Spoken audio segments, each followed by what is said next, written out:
টি-20 বিশ্বকাপে group D ম্যাচে বাংলাদেশের বিপক্ষে টস জিতে ব্যাট করছে সাউথ আফ্রিকা। শেষ খবরে প্রোটিয়াদের সংগ্রহ 4 উইকেটে 88 রান। ফিল্ডিংয়ে নেমে শুরুটা দুর্দান্ত করে বাংলাদেশ। দুই ওপেনারকে প্যাভিলিয়নে পাঠান তানজিম সাকিব, 0 রানে ফেরেন হেনরিক্স, ডিকক করেন 18। তাসকিনের অসাধারণ ডেলিভারিতে বোল্ড হন ক্যাপ্টেন মাকরাম। ক্রিস্টান স্টাবসকে ফিরিয়ে নিজের তৃতীয় উইকেট নেন তানজিম। পাওয়ার প্লে শেষে প্রোটিয়ারা তোলে 4 উইকেটে 25 রান। এরপর ক্লাসেন আর মিলারের জুটিতে কিছুটা ঘুরে দাঁড়ায় south Africa. From these two guys.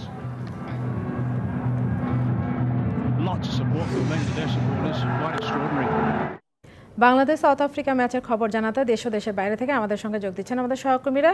শুরুতেই আমরা যাব যুক্তরাষ্ট্রে, নিউ ইয়র্কে আছেন সহকর্মী আব্দুল্লাহ হীরা, সবশেষ খবর জানাবেন তিনি। আব্দুল্লাহ হীরা, বাংলাদেশের শুরুটা তো দুর্দান্ত হয়েছিল, এই মাঠে কত রানের টার্গেট টাইগারদের জন্য চেস করা সম্ভব হবে বলে মনে করছেন? ধন্যবাদ ইশরাত। যেমনটি বলছিলেন যে এই মাঠে, নিউ ইয়র্কের এই মাঠে আসলে আমরা ইতিপূর্বে যা দেখেছি, আসলে কোনো স্কোরই বাংলাদেশের জন্য সুখকর নাও হতে পারে। সাউথ আফ্রিকার অনেক ভালো বোলিং এর এগেইনস্টে তবুও বাংলাদেশের নিয়মিত যেটা চেস করার অপরচুনিটি বাংলাদেশের বেশি থাকে, আত্মবিশ্বাসটা বেশি থাকে, সেটা হলো 110, 20 বা 25 রানের মধ্যে বাংলাদেশ যদি তাদেরকে পায়, বা 30 রানের মধ্যেও যদি পায়, বাংলাদেশের ছক কষতে ব্যাটসম্যানদের ছক কষতে সুবিধা হবে। যে কারণে আমরা বলতেই পারি যে বাংলাদেশ অন্তত পক্ষে স্টার্টটা যেভাবে করেছে, 4 উইকেট দ্রুত নিয়েছে। তানজিম সাকিব দুর্দান্ত পেস বোলিং করেছেন, তার অসাধারণ পেস বোলিং আমরা তার ঝুড়িতে দেখেছি। 3টি উইকেট, তাসকিন নিয়মিত উইকেট পাচ্ছেন, এটা একটা বড় অনুপ্রাণিত করছে পেস বোলিং এটাকে। এবং যেটা বলতে হবে যে এই বোলিং নিয়ে আমরা যেটা বলেছিলাম, এর আগেও আমরা প্রতিবেদনে বা বহুবার লাইভে বলেছি, মানুষের বোলিং নিয়ে বেশ কিছু বিষয় রয়েছে যেখানে কনফিডেন্সের ঘাটতি নেই, যেটা আছে ব্যাটারদের মধ্যে। আমরা লক্ষ্য করে দেখবেন আজকেই আমাদের অনেক কথার পরে বা পুরো পরিসংখ্যান দেখে সম্মুখে ড্রপ করা হয়েছে, তার বিপরীতে জাকির আলীকে ইন করা হয়েছে।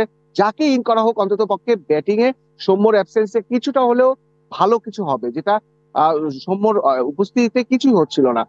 আজকে যে স্কোরই হোক, আমরা প্রেস বক্সে অনেক কথা বলছিলাম যে এই স্কোর কোথায় যে ঠেকতে পারে।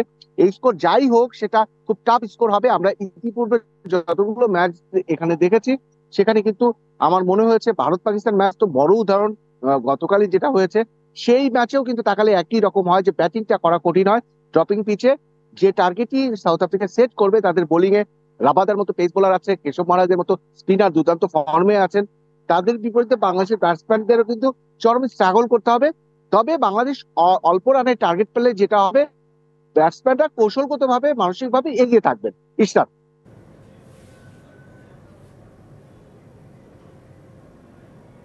ধন্যবাদ আব্দুল্লাহ।